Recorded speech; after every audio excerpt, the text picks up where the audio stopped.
The keyword save now. Save an additional 50% off your first month. Pure Talk, America's wireless company. As a mom, comforting my family is what I do best. Vicks VapoStick provides soothing, non-medicated Vicks vapors in an easy-to-apply stick. And it dries fast, so there's no mess. I use it to comfort myself and my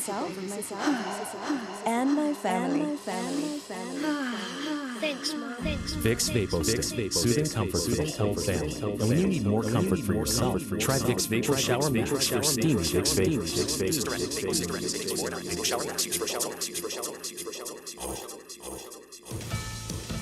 As federal immigration agents carry out raids, they insist they're not going into schools and churches targeting migrants here, but a religious group is suing the Trump administration. The Quaker federal lawsuit claims the crackdown on immigrants interferes with their ability to hear and receive messages from God. So, a coalition of Quaker groups is suing to block immigration raids on houses of worship. The suit argues the raids violate the Quakers' First Amendment rights and explains that for them, a diversity of worshipers is an essential component of the Quaker value of experiencing God in a broader, more encompassing way.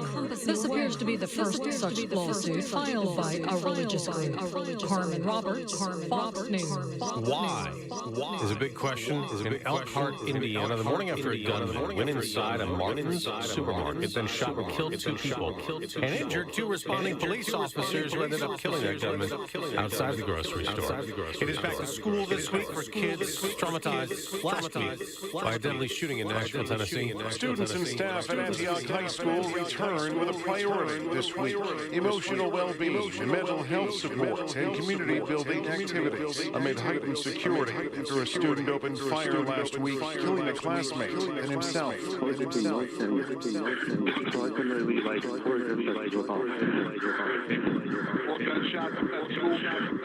That from just released 911 calls, investigators say the gunman was a known threat and suspended from school months before the shooting for threatening to harm another student for the box cutter. Jeff Manasseh, Fox News. On Wall Street, stock futures are up with the NASDAQ today after that massive tech sell-off that led to a 3% NASDAQ plunge on AI concerns. The Dow was not dragged down by that. It actually surged up. But Dow futures are now down modestly. I'm Dave Anthony. This is Lawrence County depends on WDXE News. On the air since 1951. This is The Legend. 105.3, 95.3. WDXE. Well, we made it. It looks like we made it. It is Friends and Neighbors Hour today, brought to you by Keller Williams Hood Company, Real Estate Services, and Mr. Alan Salhini is my guest. Alan, so good to see you. Thanks for being here. Glad it is. Yeah, well, good to see you. You and I have known each other quite some time. Been a long time. Yeah. All the way back into the 80s. Yeah, all the way back to the 80s when you guys first came to the community, of course. And I was trying to think. Where were you originally from? Original, now, where do you mean by originally, bro? Well, where did you grow up? Where did Alan Salhini grow up? Central Africa. Really? Are you serious? Yep. I don't think I knew that. Yeah, I grew up, most of my formative years spent in Malawi. Okay. Some of it in Zimbabwe, some of it in Zimbabwe. Well, tell me about that. How did that come about? Well, my dad's a preacher. And so he wanted to get into mission work. And initially we were scheduled to go to Egypt, but the visas fell through. And so about 1961, we ended up in Central Africa. Okay. Malawi. My dad was in charge of disaster relief. He was in charge of youth ministries and publishing of his church. Yeah. In his church. Yeah. Wow. Yeah. And so I was like 6 years old. Yeah. So what was? So you spent quite a bit of your growing up years there. Yeah, we moved back to the States in '70. Well, what was life like? Oh, it's interesting. Well, exciting. Well, that's That's what I'd like to know about that. The typical African image that you see. You know, we lived in a city called Blantyre, which is not the capital of Malawi, but it's a bigger city. And there we had electricity 24 hours a day, water. I'd say probably what the housing was kind of like in the 50s. Was the norm. And then you go 25 miles outside the city, and you're in the bush. I mean, you're mud huts, dirt roads. We cut our own roads sometimes. Always drove a four-wheeler. Always drove a four-wheel drive vehicle. It was just a totally different world. Now, how did you educate? Well, homeschooled the first few years. Started school when I was fifth grade, I think it was. Standard 3, they called it in there, the European system. And at that point, my brother, who was 2 years older than me, he was headed off to boarding school. And my mom said, well, we'll send younger brother with. So about the 5th grade, I went off to boarding school. Rhodesia, or downtown Malawi, Zimbabwe. And there was, I'm saying, probably in the neighborhood of 40 kids in school. And we lived there year-round. Came home for vacation. Wow.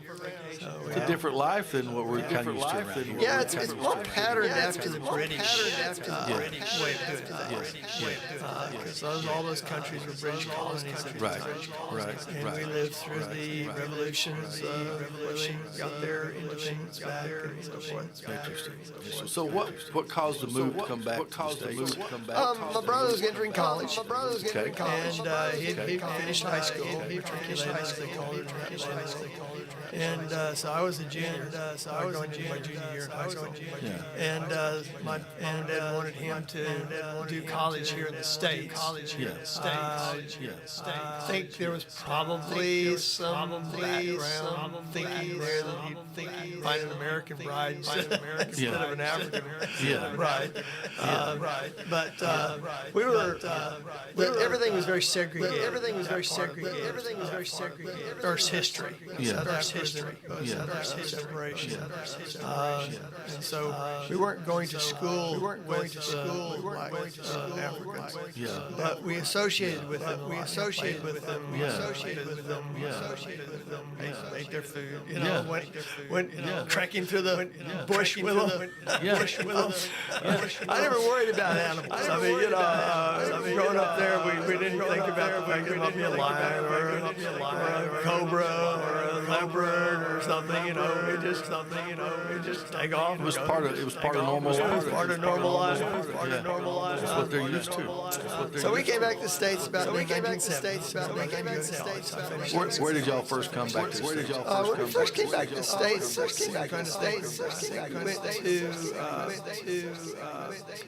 we came here to Lawrenceburg for a short while.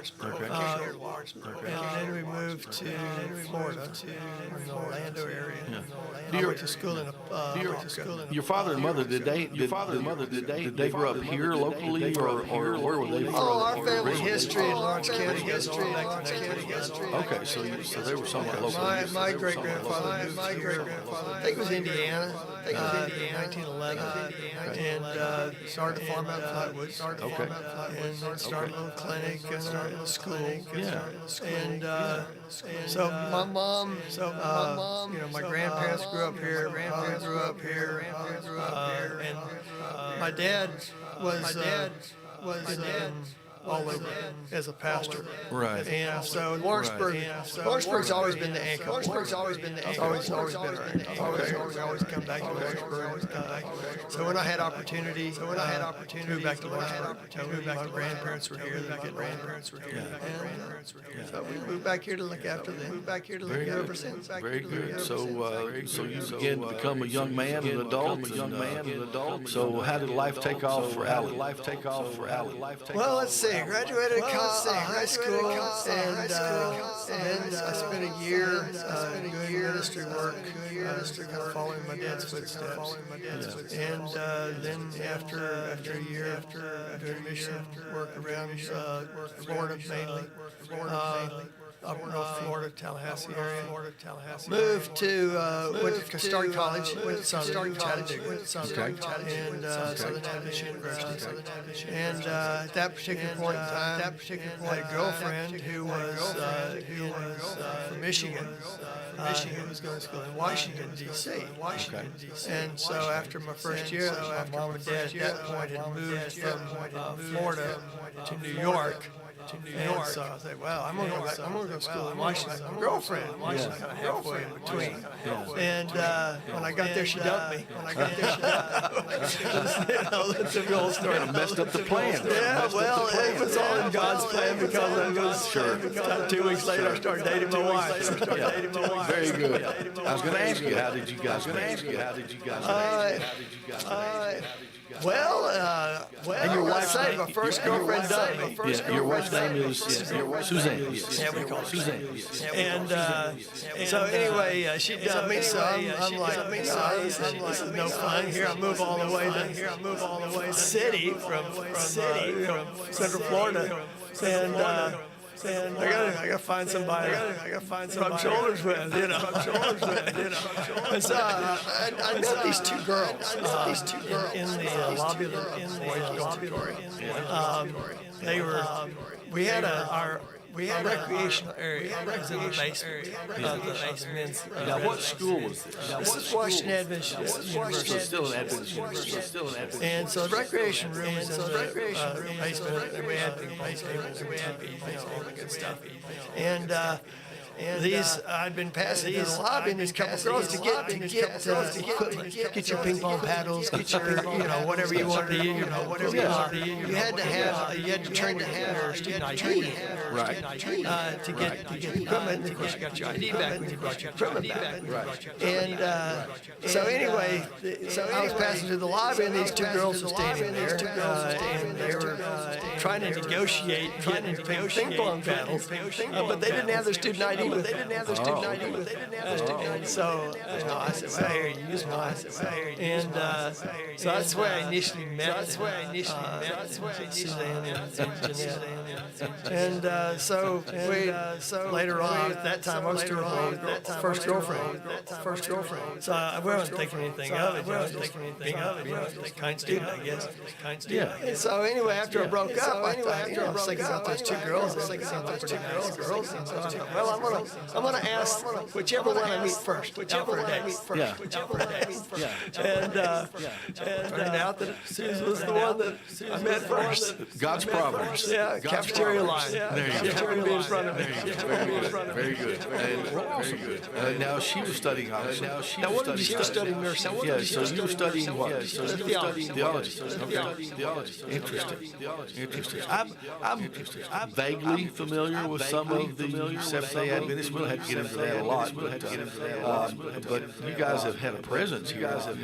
Some time and been a part of the community here for many years. I think my great grandfather was the first grandfather who was there. Yeah. Good deal. And you guys your facility is on Buffalo Road. Right. Yeah. Initially, my great grandfather started a clinic out in Flatwoods, and then we moved to the property there across from the health department where Scott Healthcare is now. Built a wooden clinic, and that burned down. They built the one where the health department is, and then eventually had to expand into what is now Scott Healthcare on Buffalo Road. That was a sanitarium for me. When I was growing up, doctor and mother used, and I was taken to Dr. Henderson. Now, he was a Seventh doctor. He was not. I thought he was. Yeah, Henderson and Sutherland. Henderson and Sutherland both. Yeah, first doctors, main doctors. Yeah, I remember those guys. Good guys, good people. You guys, I was going to just mention, I know that not only do you guys worship there, but there's another church, I guess, group that's meeting there on Sundays. Yeah, Freedom Bible. Yeah, Freedom Bible Church. You guys opened the doors to those guys to get. They needed a place to worship. It's God's house. It's God's house. Well, good for you. Good for you. Well, I wanted to kind of get to. You're quite knowledgeable in the arena of healthy living. Healthy living. Well, that's a story all in itself. How did all this develop? Well, all my years in Africa, one of the things that really hits you is lack of good healthcare. So we were associated, like I said, my father was a youth worker, and in community services or disaster relief for refugee help. And so we were closely connected with the medical work in Central Africa. In Malawi, we have a hospital. My mother was working at a dental clinic, and we had a clinic in Blantyre. We also had a clinic in Malamula, which is a pretty famous mission station, about 40 miles south of Blantyre. And a lot of my friends, parents were doctors and nurses and stuff at Malamula. Used to ride out there on my bicycle. Ride back home again. Or catch a ride with my other guys going into town. But I got the interest, you might say, in working to try to improve health in Malawi. And the biggest problem was getting help to the people. My dad was a pilot. My dad was a pilot. Fly the mission plane. They fly patients in and out of the hospital, but there was no real clinic involved. So my natural skills. After 13 years of Steve Williams, I guess he kind of shows up. First thing that I like to do is take things apart, put it back together, fix it back together. So I'm brainstorming and I'm drawing pictures and making the plans for a mobile medical clinic based on a semi-truck. Oh, wow. Okay. Figuring out where to put the equipment and all that, how to power it, and keep the solar panels, all that kind of stuff. And along with that desire to develop a mobile clinic, I figured, well, I'm going to be a doctor. I planned on being a doctor for day one, I guess, for as long as I can remember. So blending medical and mechanical aptitude, if you please, was just kind of a natural way to go. Well, I started college in a pre-med program. A friend of mine from high school started college. Planned on going to be a doctor. And first year of college, I had to take composition. I had tested out of a lot of subjects because the British system and the American system was quite different. In the high school, you did a lot of pre-college type material. And so I tested out of a lot of subjects, but I had to take some of these compositions. First thing they give you a assignment, you got to write a term. That's always, the way to do it. So pick a subject. Well, I'm going to write a term paper on what it's like to be a doctor. It wasn't where I was headed. And so I started researching for this, and I decided real quick, doctoring was not for me.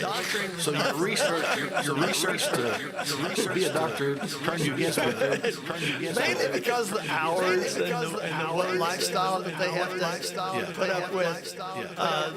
That just wasn't going to be me. The idea of 24 on, 7 off, or 24, 36 on, 24 off, the schedules the doctors have to keep. and the work the way they do with drugs and all. I just said, I'm going to do something different. Well, growing up, you have three choices. Okay. Doctor, teacher, preacher. Okay. That's kind of the way it worked. I didn't want to go into the military. We were a military family too. My grandfather, my father, and so I said, well, I don't want to be a preacher because that was my dad was doing. And I don't want to be a doctor. So the only thing I've got left, excuse me, I don't want to be a teacher. The only thing I had left was a preacher. I didn't want to be a teacher. And so I started taking religion and following that course. But that was interesting, engaging. I learned a lot, and that's my spiritual focus is really good. Sure. On that. Sure. I'm still involved in that. But there was always something that just didn't quite fit. Just wasn't my niche. Somewhere, finished college and graduated with a degree and all. I just laid it out for the Lord. You want me to be a pastor. Take a church, build a church, and be a pastor. Then you're going to have to get somebody to invite me to the church. To invite me to be their pastor. And I said, I'm like Gideon. I put out a fleece. It's got to be by a certain time. I don't want to be in limbo. All this time. So I said, by the end of the day, commencement exercise, if I haven't had an invitation to at least come and check something out. Sue and I were married by that time. And I said, I'm going to do what my natural talent is. Jeff, I think God gives us the ability to do what He wants us to do in life. Naturally. Okay, now we can enhance those talents, we can grow them, we can expand our field. But what we like to do, what we naturally do, that's got to be the linchpin. That's got to be the anchor point for what God wants you to do, how He wants you to minister, how He wants you to minister. And like I say, mechanics was always my thing. So I said, well, Lord, if I don't get a church, I'm going to go to mechanics. I'm going to enhance that area, maybe move to an area to support myself with my hands, working on hard stuff. And maybe start a church and see what happens. But that's going to be my. I didn't get a call. So I went into mechanics. I was working as an industrial mechanic, and then I started doing classwork and stuff to get my certification as a master mechanic. Well, about 2.5 years into that, somebody approached me and said, you're down in Mississippi to be the industrial arts teacher and maintenance director for our school. Well, that's cool. So I went down to Mississippi. We were there for 3.5 years. Went down there as maintenance director and industrial arts teacher. Ended up being associate or interim school principal. Wow. Teaching industrial arts, Bible, and history. Okay. Then when the school ran into some issues, and so we ended up having to move because the school was closing down. And I thought, well, now what do I do? Go to Lawrenceburg. Go back home. And so I came up here, and Steve Williams was just opening up. They hadn't even opened the doors yet. Talked to Joe Cobbett, and he hired me. I kind of the shop. It had kind of passed my mind. That you were there in a part of Steve. You were there from the beginning. Yeah, 13 years. Yeah, you were there. Of course, I spent some time there too. Different things, but would see you there, and I think that's probably when we first got acquainted. Was your time there at Steve Times Ford. So from there, though, you ended up. How did I get the health business? How did you get the health business? Well, while we were at the school in Mississippi, my wife is a nurse. And she was the school nurse. But she was also in charge of the commissary little store that we had there for the staff and students. Right. And so she had made some contacts in buying materials for the store. And the school was very interested keeping the students healthy. So the cafeteria and everything was focused on good food. It wasn't just good food. It wasn't junk food breakfast or whatever. We were trying to feed them good. And so she had gotten some contacts. Products, flowers, fruit, mainly natural foods or organic type foods. Sure. For the school. So anyway, when we moved here, she had all those contacts, and we looked around Lawrence County. The only place you could buy some of the stuff that we were really at that time using. Someone's looking for you. Sorry about that. That's okay. That's okay. Was at the sanitarium. Was a little gift shop there. And you could buy what we call meat analogs or soy-based foods that mimic meat. We were vegetarians. But there wasn't much else. And so my wife's looking around. We need fruit, and stuff. And we moved out into Etheridge, right in the middle of the Etheridge. And so one of her Amish, she was asking around, said that actually the guy that owns the farm, where the Amish farm, where the tourist place is right now. He said, well, we order peaches. And we could get some for you. Great. So she called a few friends, and they ended up with a peach order. We didn't charge anything. We just kind of facilitated the exchange there, connection. And then the next fruit thing came along, and she called her friends again. And next thing you know, we're keeping some of the stuff for people later on. And it just evolved into a store that we had on the back side of the house. And then she started getting other things that she started getting from her previous contacts.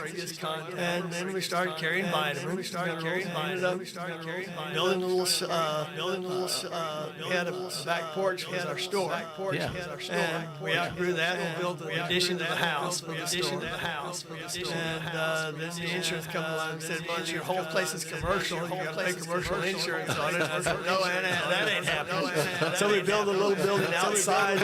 A separate building for the store. And about that time, the Westside Plaza came available, and so we bought that and expanded again.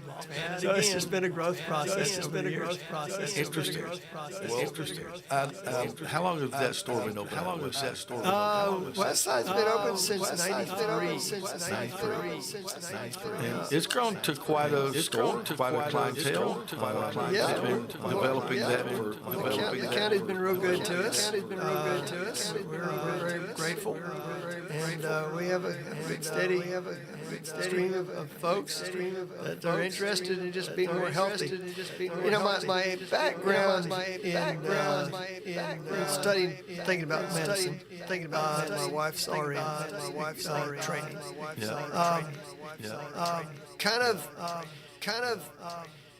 Well, let me see. My dad got cancer.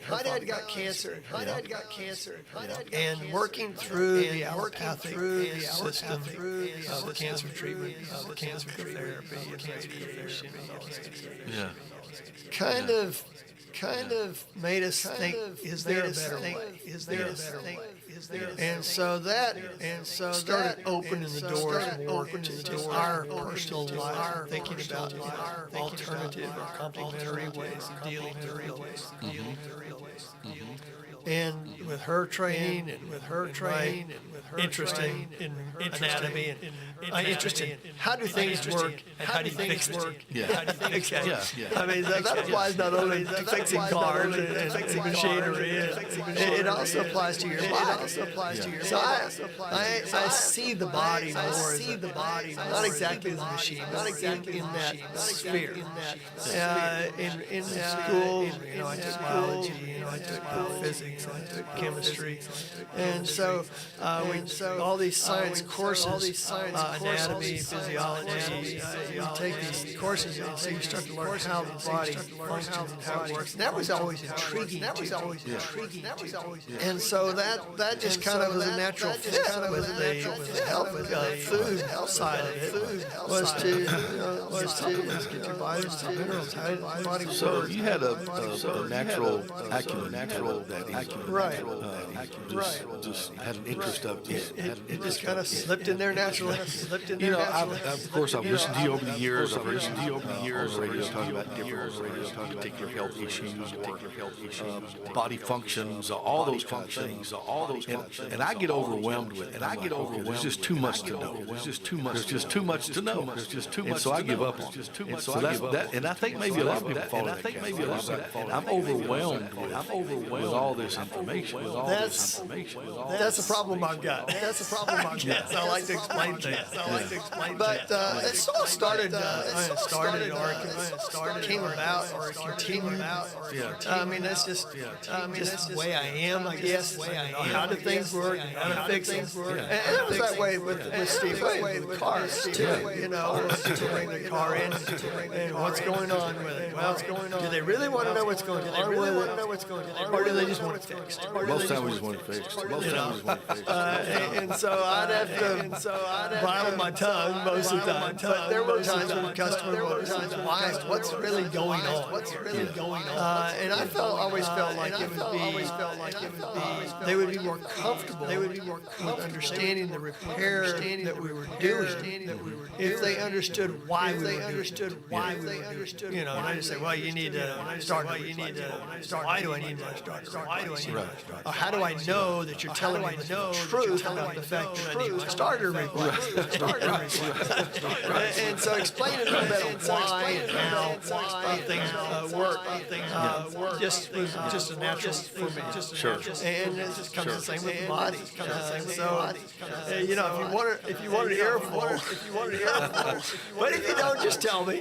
I'll just tell you what works. I can take it in doses, but there's times when I'm like, okay, here I've got this problem. Just tell me what I need to fix it. Don't tell me why to fix it. Don't tell me what. Just tell me what I need. Just tell me what you want to know.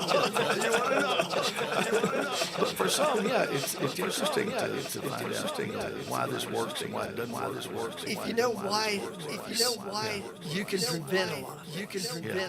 I can see that. And so prevention is a big part.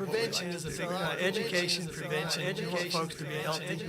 And so if they can stay healthy, they don't need us. They don't need the doctor. They don't need the doctor. I've never been interested in just the money side. You just have to make a living. Sure. But it's always been for us more trying to help people be healthy. Well, I think that's just trying to make a buck. Absolutely. I think if you have a business where you do that, the money will take care of itself. If you really just take care of people. That's one of the things I learned from Steve. He told me when I started real estate, you'll take care of the customer. You have to worry about the money. And of course, starting out young when I didn't have any money, I worried about it a lot. We tend to do that. My wife more so than I did. But anyway, that turns out to be true. And he wasn't the originator of that. I think trying to see after others' interests is always in your best interest. Yeah, absolutely. Absolutely. It is. I wanted to I'll come back to the health thing. Just the health thing. And we may get some callers. And you may know this, ladies and calls. You may have to have your headphones to hear. Sometimes we get calls in. Sometimes we get calls in. Have a caller this morning. How are you? Fine. Can you hear me okay? Yeah, sure can. I am in here. I had someone 6 months to live with nothing we could do 30 years ago, and the wife took charge, got him on a diet. They lived 6 months to live, nothing we can do.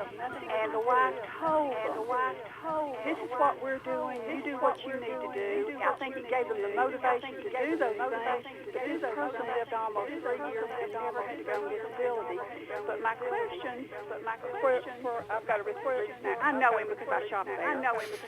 But anyway, does he believe that the Jewish diet is similar to what they call the DASH diet for heart health and the Mediterranean diet today? And was it sort of based on the belief of the church or him in that the Jewish diet, even though we're not bound by it, has a lot of truth because God created us out of the dust of the earth, and if we haven't polluted it and followed His laws, we're probably going to be healthier. And I'll hang up. All right. She has a lot of information. To simplify that. Well, you go ahead and answer this. What she's referring to the Jewish diet is really the Old Testament. In the beginning, God created a garden for man to live in, according to the Bible. Right. And if you read the Bible, what He gave man to eat was basically fruit. And so they didn't grow stuff. They didn't plant stuff. Right. They just harvested. Like the animals did. They just grazed what was there. Right. And so you had fruits and nuts, but you didn't have a lot of agriculture. No. They weren't eating a lot of leaves, grass, and leaves like cows. They mainly were fruits and nuts. They were stuff that you could just pick and eat. Well, after sin came in, and they got removed from the garden, according to the Bible story. They were given the herbs of the field, or the green stuff of the field. And Adam started tilling the ground. Started growing things. So you have your grains, which you can just pick and eat. You got your nuts and you got your fruit. And now you had your vegetables and your root crops that were more cultivated. You had to work for it. You couldn't just go out and pick them up. Go out and dig them up, or you had to do something to get to them. And that diet, or that way of life, persisted up until the time of the flood. Now, not to say that there was not meat consumed prior to that, but man was not given permission by God to consume flesh food. After the flood, because there was a lack of vegetation, time to restore the earth and to grow. It took a while. The Bible says that Noah planted a vineyard. But vineyards don't produce first year. Right. That's right. I'm sure they had some plants on the ark with them. It's interesting if you go to the Ark Encounter in Kentucky to see how they envisioned the ark and the way Noah growed things while he was in the ark. But after the flood, then there was the permission was given. If your permission was to consume flesh foods, and if you notice in the genealogies, the lifespan of humans decreased rapidly after the flood. So modern science has vindicated the concept that the closer we eat to the ground, the closer we get our food on a first come on a first-use basis rather than second-hand. Right. The healthier we're going to be. So when we eat fruit and vegetables and nuts and stuff that grows out of the ground, we're getting it first-hand. When we consume an animal, What we call unprocessed. when we get an animal process of food, we're getting a processed food. We're getting the flesh food, we're getting the nutrients, but we're getting it secondhand because the animal ate it second processed first. And no man now has really adulterated the stuff that goes out of the ground because we've processed to try to give it a longer shelf. And that has continued to decline the quality of our food. We have agriculture that uses the same ground over and over and over. And some farmers are smart and some are not. And some of them replenish the soil and some of them don't. And so you end up with food that is nutritionally deficient in the fact of vitamins and minerals and so forth that's actually in the food. So yes, I think science today vindicates quite clearly that the closer we eat to food as grown, the healthier we're going to be. Well, I have noticed. It's been kind of a long, slow process. But there seems to be a greater focus on nutrition now than I've experienced. It has grown. There's a big focus on it's just all over the place. And again, I'm overwhelmed with information because you don't know what to believe about what you see and hear. There's so much, and there's all these supplements and it's like, how do you even begin to try to break into living living nutritionally healthy life? The easiest way is you start slow. You start making incremental changes. If you're in a crisis situation, like you've got cancer, you may need to make a drastic change. But start incrementally and keep the concept in mind. I want to eat my food as close to the way that it came out of the ground as possible. So when you think about it that way, eating fresh vegetables is better than eating steamed vegetables, cooked processed vegetables in a lasagna. Every time you increase the complexity, you correspondingly decrease the health benefits. Not to say that those things are unhealthy, but they're not as healthy. And so what can you focus on foods that you can eat that are the way they grow, with minimal processing, less the better. My wife makes a delicious loaf of bread that has 5 ingredients. As you go to the grocery store and you look at the loaf of bread, and all the ingredients on there, it's like a market list of chemicals. So learning to make your own bread, again, grinding your own flour, you save nutrients that way, as opposed to buying flour that's been ground, set in the warehouse for 6 months before you ever get to it. So it's just a process of trying to gradually moving to more natural or primary source foods. Have you seen a pretty good growth of interest locally? Very much so.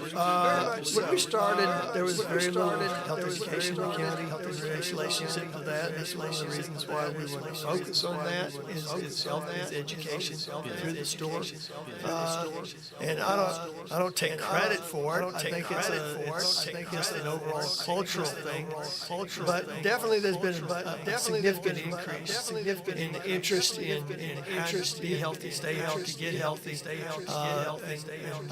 through nutrition. I think COVID-19 really kicked that into overdrive as far as the culture. Needing to avoid being sick, and also having alternative ways of dealing with it when you do get sick, as opposed to just sticking a breathing tube down and waiting for something to go wrong. Interesting. What do you? What do you feel like is? I guess the most. Two different questions. Probably the most underutilized and the overutilized and the best utilized sources maybe that you have in nature for people's healthy living.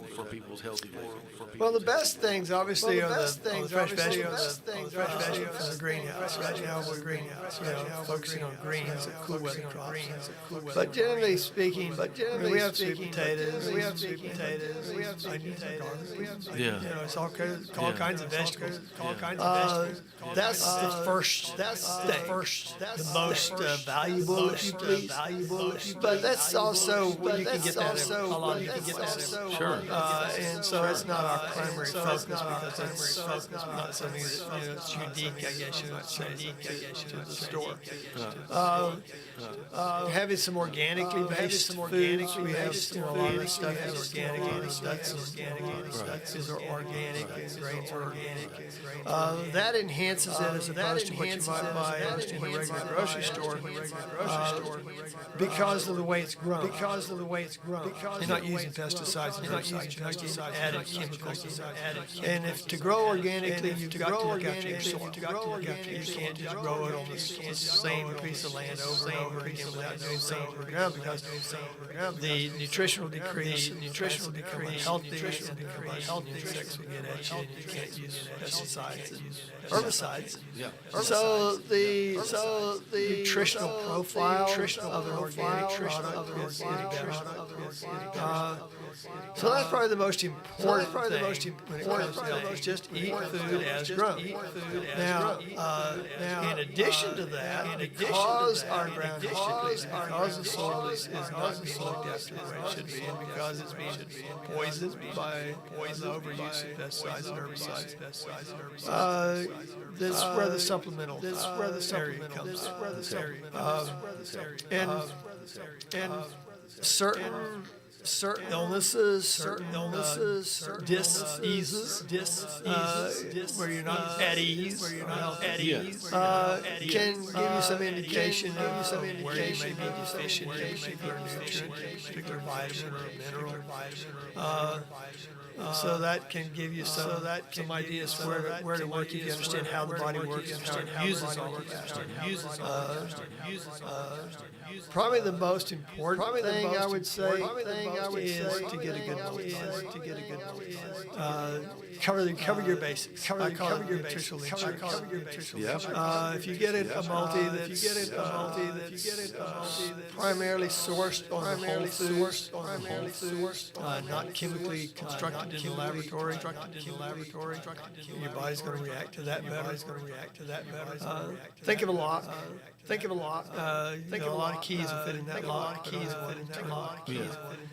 The molecules in a natural product, as opposed to a synthetic product or one that's manufactured in the lab, have exactly the same chemical formula, the same number of atoms of each of the different atoms.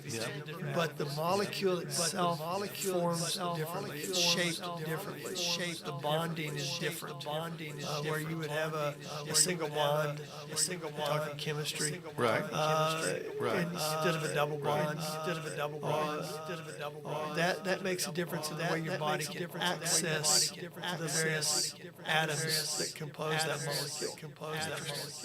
So that a good natural vitamin, multivitamin, is a really good place to start. Has a lot of different effects on the body. You don't really think of. Not only does it give you the core nutritional components in a way that your body can get at it'll do things like, because you have the nutrition your body's craving for certain nutrients decline.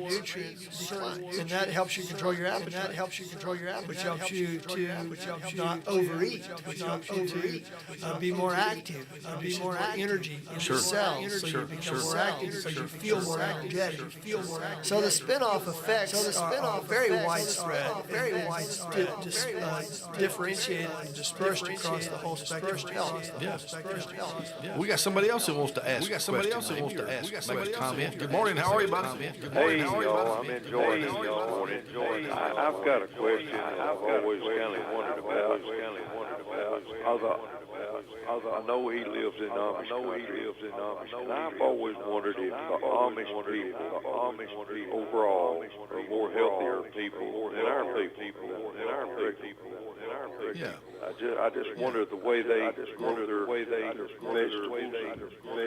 grow all their crops, if they're healthier than us. Generally more healthy. Yeah. Generally more healthy. Yeah. Well, that'll be. I'll get Alan's. I have a take on that, but I'll get Alan's take on that. That's Lanny. That is an interesting question. Yes. Generally speaking, no. Generally speaking, no. Okay. And there's a lot of different reasons. While they do grow their own food, they don't always use organic, processed. I mean, they do spread the manure. They also use chemicals. They spray a lot. So they have the pesticide, herbicide issues. And their lifestyle is very vigorous. So generally speaking, as long as they're active, they're young, they work in the fields, that benefits them tremendously. But when they get older and slow down, through the ladies, when they're having to stay home, take care of children, etc., their activity level drops as far as vigorous physical activity goes. So they start gaining weight, all the associated problems that come with it being heavier than they should be. And they also have a very heavy meat. They also use a lot of animal. Yeah, they do. Like the regular American diet, we tend to. You just think about dinner. Dinner's always centered around a protein. And that protein, generally speaking, is going to be an animal protein, animal-based protein. Right. And so when you make that the main course, the vegetables are there, but portion-wise, they're not as great. You don't need as many of those. So they're back to that question about the Amish difference. Their diet is not that much different than the regular American diet. Not really. Look what they put in their buggy when they go to Walmart or Yeah, so they don't eat much differently than we do. But they are more active and more physical people. And that helps. And definitely that physical activity helps. And so they're good to a certain age. When they start slowing down, the health issues catch up. Well, that's interesting. I would have generally said yes or healthier, but my thought process is because they're so much more active, physical in their daily labors. And that's why in the plaza at the west side there next to the store, I've always encouraged once we got the opportunity to put a gym in there because physical activity is so still important. Yeah, it's still important. No, we don't own the gym anymore. We don't own the gym. Westside Fitness is run by Brandon It's connected. It's the two go together. And I like that. Well, it's all about trying to be as healthy as you can be, all that. And hey, the folks that listen to me here know I'm struggling. I'm trying to get some weight off and have been for the longest. And it's one of those things. I may have to have a private conversation with you after that. You need to get in the gym. That's probably your. I don't know. Do you have a gym membership? Well, actually, I have everything. I could have it at home if I would use it. That's the problem. That's a problem.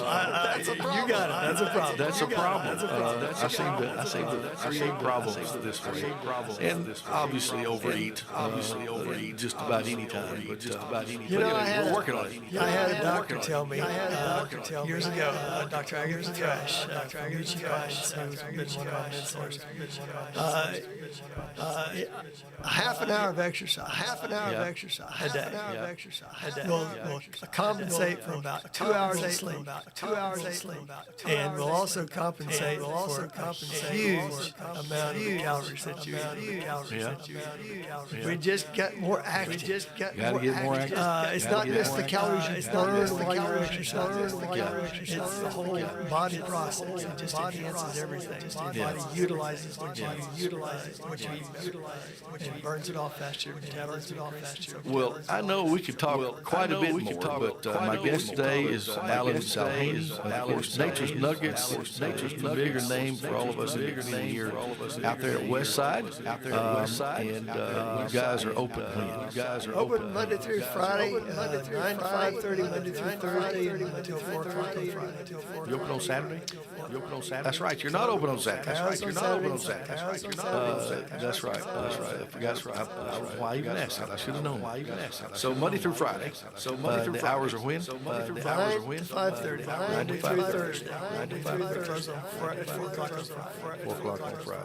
4 o'clock on Friday. Awesome, good. And I have been there, but it's been a while. I'm gonna have to revisit. You're gonna have to come back. Have a good talk. I'm gonna have to revisit, and I made the traditional New Year's resolution to try to lose some weight and get healthy. And I was so confident in it that I haven't even started yet. So I'm so confident it's gonna work. I'm so confident that it's gonna work. I really haven't, just put off starting. But don't feel bad, because I had the same resolution. So I got a little gym at the house. But it's always something's coming up and interfering with getting started. It always seems to be. But again, thank you for the short notice. I know today, and we'll try to have you back again. Get a little more in depth on some of the stuff that I know you know a lot about. All right. Good to see you, Mr. Allen. Good to see you. Good to see you.